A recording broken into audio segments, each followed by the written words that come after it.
Это уже прогретый двигатель. Как он звенит?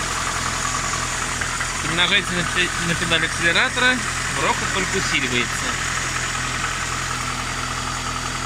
Генератор проверили в отличном состоянии, ролики заменены.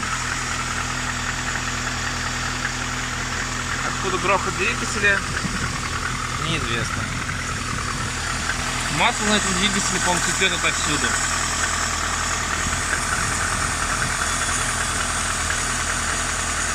Прокладку ГБЦ меняли, не помогло.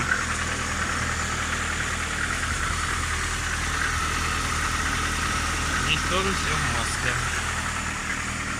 Что происходит с этим двигателем, непонятно. Скорее всего, его менять.